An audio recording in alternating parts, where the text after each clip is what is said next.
కొరింథీయులకు రాసిన మొదటి పత్రిక 1వ అధ్యాయము 2వ వచనం. కొరింథీలోనున్న దేవుని సంఘమునకు అనగా క్రీస్తు యేసునందు పరిశుద్ధపరచబడిన వారై పరిశుద్ధులుగా ఉండుటకు పిలువబడిన వారికిని. ఇక్కడ మనం ఆరాధన చేసుకునే అంశాలు ఇక్కడ దాగున్నాయి. ఇక్కడ సంఘాన్ని పౌలు గారు ఏమని పిలుస్తూ ఉన్నాడు అనేది మనం ఇక్కడ గమనించాలి. చూడండి, ఇక్కడ తనేమని పిలుస్తూ ఉన్నాడు అని అంటే దేవుని సంఘము అన్న దగ్గర 2 మాటలు ఇక్కడ తను మాట్లాడుతున్నాడు. ఒకటి, కొరింథీలోనున్న దేవుని సంఘమునకు అనగా క్రీస్తు యేసునందు పరిశుద్ధపరచబడిన వారే. మొట్టమొదటిది మనం రాసుకోవాలి. సంఘము అనంటే ఎవరు అనంటే క్రీస్తు యేసునందు పరిశుద్ధపరచబడిన వారు. ఇందును బట్టి మన దేవుని బట్టి మనం ఆరాధన చేయాలి. ఒక్కడును నీతిమంతుడు లేడు, అందరూ పాపం చేసి దేవుడు అనుగ్రహించు మహిమను పొందుకోలేని పరిస్థితుల్లో ఉన్నప్పుడు మానవుడు నీతిమంతుడిగా ఎలా తీర్చబడ్డాడు, మానవుడు పరిశుద్ధుడిగా ఎలా తీర్చబడ్డాడు అనంటే ఇక్కడ పౌలు గారు చెప్తున్న మాట ఏంటంటే క్రీస్తు యేసునందు పరిశుద్ధపరచబడిన వారై అంటున్నాడు. ఈ విధంగా మనం ఆరాధన చేయాలి. దేవా, నీవు నన్ను పరిశుద్ధపరిచినందుకు నీకు వందనాలు అనుకుంటూ మన దేవుణ్ణి బట్టి మనము ఆరాధన చేయాలి. ఇది మొదటిది. రెండవది ఏమిటి అనంటే పరిశుద్ధులుగా ఉండుటకు పిలువబడిన వారికి అన్న మాట ఉంటుంది. రెండవ మాట ఏంటి అనంటే మనము పరిశుద్ధులం మాత్రమే కాదు, మనకు మరొక మాట ఉంటుంది, పరిశుద్ధులంగా ఉండటానికి మనం పిలువబడ్డాము. ఈ కొరింథీయులకు రాసిన పత్రిక ఎందుకు తాను రాశాడో అనేది మనం గమనిస్తే, నేను బలవర్తమానంలో వివరంగా చెప్పడానికి నేను ప్రయత్నం చేస్తాను. ఎందుకు తాను రాశాడు ఈ పత్రిక అనేది నేను చెప్తాను. కానీ ఇది ఆరాధన వర్తమానం కాబట్టి దేవుడు మనకు చేసిన మేళ్ళను బట్టే జ్ఞాపకం చేసుకుంటూ మనం ఆరాధన చేసుకొని అసలు ఈ పత్రికలో నుంచి మనం నేర్చుకోవాల్సిన ఆత్మీయమైన పాఠాలు ఏంటో అనేది మనం బలవర్తమానంలో మనం నేర్చుకుందాం. కానీ క్లుప్తంగా నేను చెప్పడానికి ప్రయత్నం చేస్తాను. ఈ కొరింథీయులకు రాసిన పత్రికలలో ఈ 15 అధ్యాయాలు మనం గమనిస్తూ ఉంటుంటే ఇక్కడ పౌలు గారు ఇస్తున్న ఒకే ఒక మాట ఏంటి అనంటే మీరు పరిశుద్ధులుగా ఉండాలి, మీరు పరిశుద్ధులుగా ఉండటానికి మీరు పిలువబడ్డారు. ఈ 2 మాటలు మనం గమనించాలి. ఎవరు పరిశుద్ధులు అన్న మాట ఇక్కడ మనం గమనించుకుంటూ వెళ్తూ ఉండాలి. ఈ కొరింథీయులకు రాసిన పత్రికలో ఈ 15 అధ్యాయాలలో మొదటి 4 అధ్యాయాలు ఎలాగున్నారు అనంటే వీళ్ళందరూ శరీరానుసారులుగా ఉన్నారు. అంటే విభజన అనేది సంఘంలో ఉంది. కొంతమంది మేము పౌలుకు సంబంధించిన వాళ్ళము అని అన్నారు, కొంతమంది మేము అపోలోకు సంబంధించిన వాళ్ళము అని అన్నారు, కొంతమంది మేము కేఫాకు సంబంధించిన వాళ్ళము అనుకుంటూ విభజన అనేది సంఘంలోకి ఏర్పడింది. ఇదంతా కొరింథీలో పౌలు గారు చేసిన పరిచర్య అనేది మనం చూడాలి అనంటే అపోస్తుల కార్యాలు 18వ అధ్యాయం మనం చదివితే ఆ కొరింథీ పట్టణానికి తాను ఎలా వచ్చాడు, ఆ వ్యాపార కేంద్రంగా ఉన్న ఆ పట్టణంలో ఆయన ఎలా పరిచర్య చేశాడు అనేది మనకు అర్థమవుతుంది. అక్కడ పరిచర్య చేసి తాను వెళ్ళిపోయిన తర్వాత ఆయనకు సమాచారం అందుతూ ఉంటుంది. ఏంటి అనంటే ఈ సంఘములో విభజనలు అనేవి ఉన్నాయి, అందుకని వాళ్ళకి ఈ పత్రిక తాను రాస్తూ ఉన్నాడు. రెండవది 5 నుంచి 7 అధ్యాయాలలో ఏముంది అనంటే లైంగిక దుర్నీతి అనేది ఇక్కడ కనిపిస్తూ ఉంటుంది. వీళ్ళు పరిశుద్ధంగా లేరు. ఈ మాటలో మనం చూస్తే మీరెవరు అనంటే మీరు పరిశుద్ధులు, మీరెవరు అనంటే పరిశుద్ధంగా ఉండటానికి పిలువబడిన వారు. కానీ ఈ కొరింథీ సంఘంలో ఇప్పుడు అక్కడ ఉన్న ప్రజలు ఎలా ఉన్నారు అనంటే లైంగికమైన దుర్నీతితో వాళ్ళు ఉంటూ ఉన్నారు. చూడండి, 5వ అధ్యాయము 1వ వచనంలో మనం చదివితే మనకు అర్థమవుతుంది. మీలో జారత్వం ఉన్నదని వదంతి కలదు, మీలో ఒకడు తన తండ్రి భార్యను ఉంచుకున్నాడట కదా అన్న మాట ఇక్కడ చూస్తూ ఉంటాం. అంటే వీళ్ళు ఎలాగున్నారు అనంటే దేవుని యొక్క కృపను వాళ్ళు దుర్వినియోగం చేస్తూ ఉన్నారు. మనం స్వతంత్రులంగా మార్చబడ్డాం, దేవుని యొక్క కృప అపరిమితంగా ఉంటుంది, మనం ఎలాగున్నా పర్వాలేదు, దేవుడు మనల్ని క్షమిస్తాడు అనుకుంటూ ఇక్కడ వీళ్ళు ఎలాగున్నారు అనంటే చాలా లైంగికమైన దుర్నీతితో ఉన్న వీళ్ళకు మీరు పరిశుద్ధంగా ఉండాలి అనుకుంటే ఈ పత్రిక రాస్తూ ఉన్నాడు. 3:8 నుంచి 10 అధ్యాయాలలో ఆహారం గురించిన మాట అనేది ఉంది. ఆహారం విషయంలో కొన్ని గొడవలు వస్తూ ఉంటాయి. ఇది తినొచ్చా, ఇది తినకూడదా అన్న దగ్గర పౌలు గారు మీరు ఏది తినాలి, ఎప్పుడు తినాలి అనుకుంటూ ఆయన రాస్తాడు. అవన్నీ నేను చెప్పను. 11 నుంచి 14 వచనాలలో అధ్యాయాలలో ఏముంటుంది అని అంటే సహవాసం గురించి రాయబడిన మాట ఉంటుంది. ఆ సహవాసంలో మనం చూసాం కదా, విభజనలు అని వచ్చాయి కదా. ఇప్పుడు ఈ సహవాసములో ప్రేమ అనేది కనుమరుగవుతూ ఉంటున్నప్పుడు ఈ కొరింథీయులకు రాసిన పత్రికలో బాగా పౌలు గారు స్ట్రెస్ చేసి చెప్పిన మాట ఏమిటి అని అంటే ప్రేమ అనేది అన్నిటికంటే ప్రాముఖ్యము అనుకుంటూ తాను ఈ పత్రిక రాయటము అనేది జరిగింది. చివరిగా పునరుద్ధానంతో ఈ కొరింథీయులకు రాసిన పత్రిక తాను ముగించాడు. పునరుద్ధానము అనేది లేదు అని కొంతమంది వాదిస్తూ ఉంటుంటే, పునరుద్ధానము అనేది లేకపోతే అసలు సువార్తే లేదు అనుకుంటూ ఈ పౌలు గారు వీళ్ళకందరూ రాస్తూ ఉన్నాడు. సో నేను విభజన గురించి చెప్పట్లేదు, ఆహారం గురించి చెప్పట్లేదు, సహవాసం గురించి చెప్పట్లేదు, పునరుద్ధానం గురించి చెప్పట్లేదు. కానీ ఇక్కడ మనం ఆరాధన చేసుకోవాలి అని అంటే ఒకటే 5 నుంచి 7 అధ్యాయాలు చూస్తేనే మనకు అర్థమవుతుంది. ఏమిటి అని అంటే మనము పరిశుద్ధంగా ఉండాలి. మనం పరిశుద్ధంగా ఉండటానికి పిలువబడిన వాళ్ళము అని మనము గ్రహించాలి. సో ఇక్కడ చూడండి, ఈ 2 మాటలు మనం చూస్తే ఈ రెండిటికి మనం 2 పేర్లు పెట్టొచ్చు. ఏమిటి అని అంటే దేవుని సంఘమునకు, అనగా క్రీస్తు యేసునందు పరిశుద్ధపరచబడిన వారై. క్రీస్తు యేసునందు పరిశుద్ధపరచబడ్డాము, ఇది భాగ్యం. ఏమని రాసుకోవాలి అని అంటే ఇది భాగ్యం. దేవుడు మనల్ని పరిశుద్ధపరచబడటము అనేది ఇట్స్ ఎ ప్రివిలేజ్, ఇది భాగ్యము గనుక మన దేవుణ్ణి బట్టి మనం ఆరాధన చేయాలి. జాగ్రత్తగా వినండి, ఆరాధన చేసే అంశం ఇది మాత్రమే.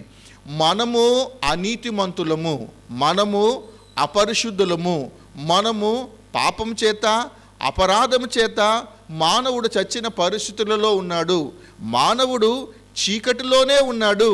కానీ దేవుడు ఏం చేశాడు అనంటే సమస్త మానవాళిని తాను ఏం చేశాడు అనంటే పరిశుద్ధంగా చేశాడు. ఇది మన భాగ్యం. దేవా, పరిశుద్ధంగా నీవు నన్ను మలిచినందుకు, నాకు మీరు ఇచ్చిన ఇంత మంచి భాగ్యాన్ని బట్టి మీకు వందనాలు ప్రభువా అనుకుంటూ మనం ఏం చేయాలి అనంటే మన దేవుణ్ణి బట్టి మనము ఆరాధన అనేది చేయాలి. రెండవది ఏంటి అనంటే పరిశుద్ధులుగా ఉండుటకు పిలువబడిన వారికి అన్న మాట కనిపిస్తూ ఉంటుంది. ఏంటి అంటే మొదటిది బాధ్యత, మొదటిది భాగ్యము, రెండవది బాధ్యత. ఈ బాధ్యత అనేది నేను బల వర్తమానంలో చెప్తాను. ఈ ఆరాధన వర్తమానంలో కేవలం భాగ్యమే చెప్తాను. ఒకటి పరిశుద్ధంగా ఉండటం భాగ్యం, రెండవది పరిశుద్ధంగా ఉండటానికి పిలువబడటము అనేది మన బాధ్యత.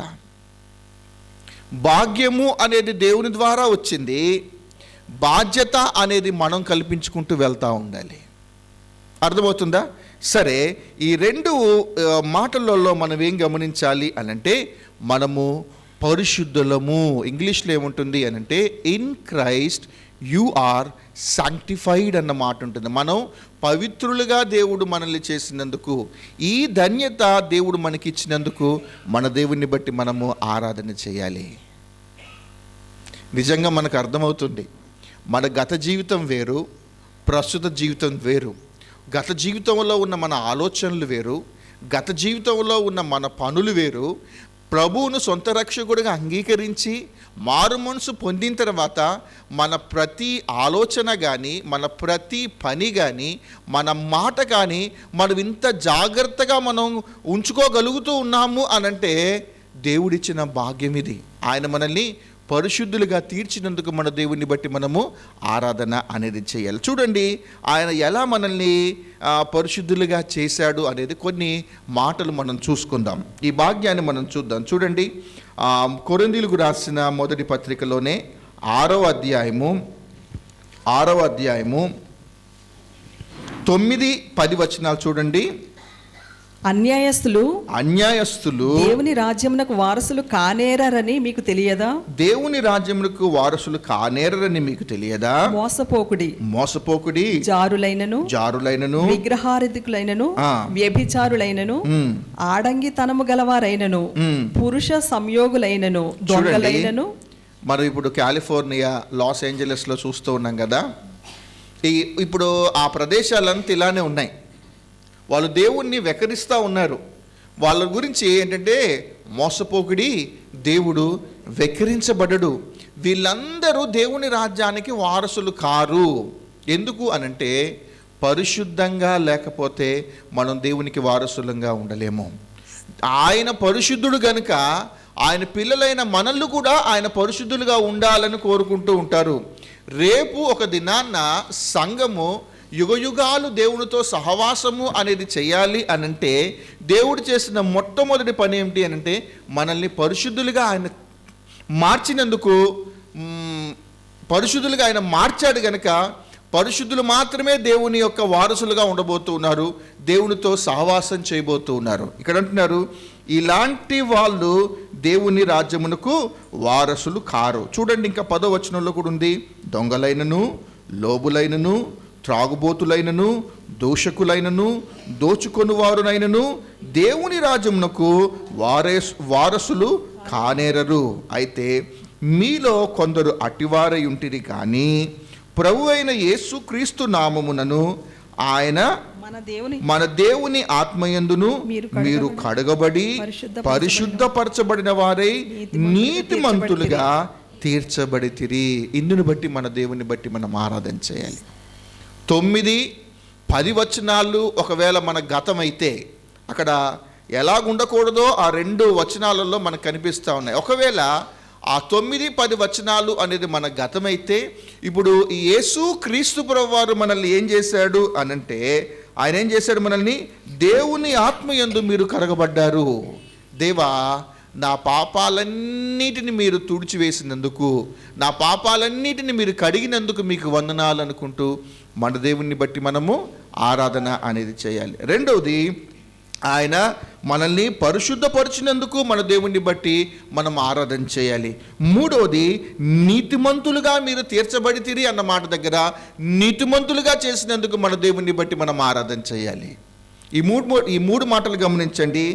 ఆయన మనల్ని కడిగారు, ఆయన మనల్ని పరిశుద్ధపరిచారు, ఆయన మనల్ని నీతిమంతులుగా చేశారు. నీతిమంతులుగా చేసిన మనల్ని దేవుడు ఏం చేస్తున్నాడు అనంటే దేవుని వారసులుగా మనల్ని చేసినందుకు మన దేవుణ్ణి బట్టి మనం ఆరాధన చేయాలి. దీనిని ఒక్క ముక్కలో మనం చెప్పుకోవాలి. ఏంటి అనంటే ఇది మన భాగ్యం. ఏంటిది? ప్రివిలేజ్. ఇది భాగ్యం. మన గతం ఏదైనా ఉండొచ్చు, త్రాగుబోతులు కావచ్చు, వ్యభిచారులు కావచ్చు, దొంగతనం చేసిన వాళ్ళు కావచ్చు, ఇక్కడ ఉంది ఆడంగతనం గల వాళ్ళు కావచ్చు, విగ్రహారులు కావచ్చు, పురుష సంయోగులు కావచ్చు, వీళ్ళందరి గురించి దూషకులైనను కావచ్చు, దోచుకొని వారైనను కావచ్చు. కానీ దేవుడు ఇప్పుడు మనల్ని ఏం చేశాడు అనంటే ఆ సువార్త మన చెవిలో పడేటట్టు చేశాడు. సువార్త ఎప్పుడైతే చెవిలో పడిందో మనకు తెలియకుండానే అద్భుతమైన రీతిలో ప్రభువును మనం సొంత రక్షకుడుగా అంగీకరించాం. ఎప్పుడైతే ఆయనను మనం అంగీకరించామో ఆయన ఏం చేశాడు అనంటే మనలందరినీ ఆయన పరిశుద్ధులుగాను నీతిమంతులుగా తీర్చినందుకు ఇది మన భాగ్యము అనుకుంటూ మన దేవుని బట్టి మనము ఆరాధన అనేది మనం చేయాలి. శాంక్టిఫై అంటే పరిశుద్ధత అనంటే ఇక్కడ మరొక అర్థం కూడా ఆయన చెప్తాడు. ఇదే కొరింథీయులకు రాసిన పత్రిక. ఇది మనం ఖచ్చితంగా తెలుసుకోవాలి. అసలు పరిశుద్ధత అంటే ఏమిటి అనేది మనం తెలుసుకోవాలి. ఎవరైనా చెప్తారా పరిశుద్ధత అంటే ఏంటో? విశ్వాసము అనంటే ఏంటి? విశ్వాసము అంటే ఏంటి? నిరీక్షింపబడు వాటి యొక్క నిజస్వరూపము అనుకుంటూ దాని డెఫినిషన్, దాని అర్థం మనకు తెలుసు. మరి శాంక్టిఫికేషన్ అంటే పరిశుద్ధత అంటే ఏంటి అర్థం? మనం అందరం అనుకుంటాం కదా, యేసయ్య పిల్లలంగా ఒక విశ్వాసులంగా మనం ఉన్నాము అంటే మన బాధ్యత ఏమిటి అని అంటే మనము పరిశుద్ధంగా భూమి మీద ఉన్నంత కాలము పరిశుద్ధంగా ఉండాలని మనం కోరుకుంటాం కదా. సరే చూడండి, ఈ లేఖనంలో నుంచి మనం చూద్దాం. కొరింథీయులకు రాసిన 2వ పత్రిక మూడవ అధ్యాయము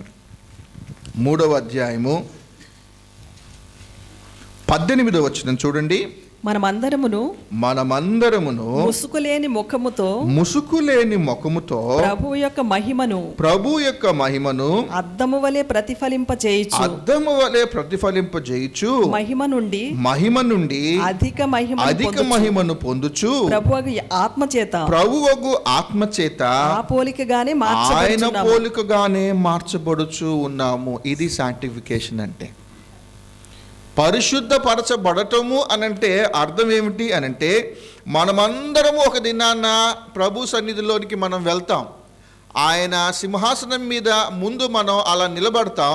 ఇప్పుడు అక్కడ మనం ఎలాగుండాలి అనంటే ఇక్కడ అంటున్నాడు, ముసుగులేని ముఖముతో ప్రభు యొక్క మహిమను అద్దము వలె ప్రతిఫలింపజేస్తూ ఉంటాం. మనలో ఒక మచ్చ, ఒక డాగు అనేది లేకుండా దేవుని యొక్క మహిమను ఒక అద్దంలాగా మనం ప్రతిఫలింపజేస్తూ ఉంటాం అన్నమాట. అంటే యేసుక్రీస్తు ప్రభు వారు ఎలాగైతే ఉన్నారో అలాగ మనం ఉండటం ఏమిటి? యేసు ప్రభు వారిలాగా నేను ఉండటం ఏంటి? యేసు ప్రభు వారిలాగా మీరుండటం ఏంటి? అసలు మన గతం ఏంటి? మన జీవితాలు ఏంటి? ఆయన మహిమలో అద్దం వలె ఆయనలాగా కనపడటం ఏంటి? ఇక్కడుంది, మహిమ నుండి అధిక మహిమను పొందుచు ప్రభువగు ఆత్మచేత ఆ పోలికలోనే మనం మార్చబడుచు ఉన్నాము. గమనించండి, సాంక్టిఫికేషన్, పరిశుద్ధపరచబడటము అంటే ఏమిటి అనంటే ఇది అనుదిన ప్రక్రియ. ఇది అనుదినము మనం చేసుకోవాల్సిన మన బాధ్యత. ఏమిటి అనంటే నిత్యత్వానికి వెళ్ళేటప్పుడు ఈ పరిశుద్ధత అనంటే ఏమిటి అనంటే to set apart from the sin, అంటే పాపములో నుండి మనము ప్రత్యేకించబడిన వారము అని అర్థం. ఏంటి? పాపములో నుండి మనము ప్రత్యేకించబడిన వారము. పాపములో నుండి ప్రత్యేకించబడటము అంటే ఈజీగా లోకములో నుండి మనం ప్రత్యేకించబడిన వాళ్ళం. సాతాను యొక్క చర్యలన్నిటిలో నుండి మనము తప్పించబడిన వాళ్ళము. లోకము యొక్క మాలిన్యములో నుండి మనము తప్పించబడిన వాళ్ళము. ఇందుని బట్టి మన దేవుని బట్టి మనం ఆరాధన అనేది చేయాలి. ప్రత్యేకించబడటము. దానియేలు యొక్క స్నేహితులు మనం చూసిన యోసేపు యొక్క జీవితాన్ని మనం గమనిస్తూ ఉన్నా, వాళ్ళు ఎక్కడ ఉన్నా కూడా వాళ్ళ జీవితాల నుంచి మనం నేర్చుకునేది ఏమిటి అంటే పాపానికి వాళ్ళు దూరంగా ఉండటానికి వాళ్ళు ప్రయత్నం చేశారు. ఇప్పుడు విశ్వాసు యొక్క బాధ్యత కూడా అదే. అది నేను బలవర్తమానంలో ఖచ్చితంగా చెప్తాను. ఇప్పుడు ఆ పాపములో నుండి, ఆ దుర్నీతిలో నుండి దేవుడు మనల్ని ప్రత్యేకించినందుకు, దేవుడు మనకి ఇంత మంచి భాగ్యాన్ని అనుగ్రహించినందుకు మనం ఏం చేయాలి అనంటే మన దేవుణ్ణి బట్టి మనము ఆరాధన అనేది మనం చేయాలి. మనకు చాలా స్పష్టంగా అర్థం కావాలి. ఏమిటి అనంటే భాగ్యము అంటే ఏమిటి, బాధ్యత అంటే ఏమిటి. ఆ రెండు వచనాలలో పరిశుద్ధులంగా చేయటము అనేది భాగ్యం, పరిశుద్ధులంగా ఉండటకు ప్రయత్నం చేయటము అనేది మన బాధ్యత. 18+, 18 సంవత్సరాలు దాటిన తర్వాత ఏం జరిగింది భారతదేశంలో? 18 సంవత్సరాలు దాటాయనుకోండి, మనకు వచ్చే భాగ్యం ఏంటి? ఓటు హక్కు వస్తుంది, డ్రైవింగ్ లైసెన్స్ ఇస్తారు కదా, పెళ్ళికి రెడీగా ఉంటారు. అవునా కదా? ఇది భాగ్యం. ఇది భాగ్యం. 18 సంవత్సరాలు కాకముందే బండి తోలుతున్నా అది చట్టరీత్యా నేరం. అది 18 సంవత్సరాలకు ముందే పెళ్లి చేసుకున్నా చట్టరీత్యా అది నేరము. కనుక 18 సంవత్సరాలకు ముందే ఓటేసినా కూడా ఒరేయ్ మీసం లేదు, గడ్డం లేదు, ఎట్లొచ్చినారో లోనికి నువ్వు అనుకొని పంపించేస్తారు కదా. కనుక ఇది ఒక భాగ్యం. కానీ బాధ్యత ఏమిటి అనంటే 18 సంవత్సరాలు దాటాయి, నాకు లైసెన్స్ ఇచ్చింది, ఇష్టానుసారంగా మనం డ్రైవింగ్ చేస్తామా? బాధ్యత భాగ్యము అనేది దేవుడు మనకి ఇచ్చినప్పుడు బాధ్యత కూడా మనకి ఇవ్వబడింది. దీన్ని మనం చాలా జాగ్రత్తగా ఆలోచన చేయాలి. అలానే దేవుని సంఘము అనేది ఉంది అనంటే, పెద్దలుగా ఒకవేళ మనం ఉన్నాము అనంటే ఇది మన భాగ్యం. పెద్దలుగా ఉన్నారు అనంటే ఇది భాగ్యం. భాగ్యం ఇవ్వడంతోనే కాదు, మనం ఏం చేయాలి అనంటే బాధ్యతను కూడా మనము మోయవలసిన పరిస్థితి అనేది ఉంది. కొంతమంది భాగ్యము దగ్గర ఆగిపోతూ ఉంటారు, కానీ బాధ్యత దగ్గరకు వచ్చేసరికి దాన్ని మోయలేకుండా అలసిపోతూ ఉంటారు. కనుక భాగ్యము అనేది మనకు అందించినప్పుడు, మనకున్నప్పుడు దాన్ని బాధ్యతను కూడా మనం స్వీకరించాలి. ఇంటిలో జ్యేష్ఠ కుమారుడు అనేది, పెద్ద కుమారుడు అనేది భాగ్యం, కానీ అతనికి చాలా బాధ్యతలు అనేవి ఉన్నాయి. ఒక జిల్లాకి కలెక్టరు అవటము అనేది ఒక భాగ్యము, కానీ అతనుకు బాధ్యతలు అనేవి ఇవ్వబడి ఉన్నాయి. కనుక ఈ భాగ్యం కలిగిన వ్యక్తులందరికీ ఉన్న బాధ్యత ఏమిటి అనంటే, మనమందరము ఇప్పుడు సంఘం దగ్గరకు వచ్చేద్దాం. మనమందరం పరిశుద్ధులుగా చేయబడటము అనేది మన భాగ్యం. ఇప్పుడు మన బాధ్యత ఏమిటి అనంటే పాపానికి దూరంగా ఉండాలి. అపవాది యొక్క క్రియల నుండి మనము దూరంగా ఉండాలి. లోక మర్యాద నుండి, లోకం యొక్క మాలిన్యంలో నుండి మనం ఏం చేయాలి అనంటే మనము దూరంగా ఉండటానికి మనం ప్రయత్నం చేయాలి. ఇది మన పిలుపు. అయితే చూడండి, ప్రత్యేకించబడటము అనడానికి కొన్ని ఉదాహరణలు చెప్పిన తర్వాత మనం ఆరాధన చేద్దాం. అంటే అర్థమవటం కొరకు, పరిశుద్ధత అనంటే ప్రత్యేకించబడటం. బైబిల్ గ్రంథంలో నుండి ప్రత్యేకించబడటము అనేది మనకి ఎక్కడ కనిపిస్తుంది చూడండి. సంఖ్యాకాండం 8వ అధ్యాయం. సంఖ్యాకాండం 8వ అధ్యాయము 6వ వచనం చూడండి. లేవీలను ప్రత్యేకించి వారిని పవిత్రపరచుము. చూడండి, లేవీలను ప్రత్యేకించి వారిని పవిత్రపరచుము. ఇక్కడ 12 గోత్రాలు ఉన్నప్పటికీ కూడా అర్థమవటం కొరకు ఈ మాట చెబుతూ ఉన్నాను. లోకమంతా ఒక ఎత్తు అయితే దేవుని యొక్క సంఘము అనేది ఒక ఎత్తు. ఇప్పుడు దేవుడు మోషేతో చెప్తున్న మాట ఏమిటి అనంటే, లేవీయులను ప్రత్యేకించి వారిని పవిత్రపరచుము. ప్రత్యేకించటము అనంటే ఏమిటి? దేవుడు మనల్ని పరిశుద్ధులుగా చేయటము అంటే ఏమిటి అనంటే, ఆయన మనల్ని ప్రత్యేకంగా ఉంటూ పవిత్రులుగా చేసినందుకు మన దేవుణ్ణి బట్టి మనం ఆరాధన చేయాలి.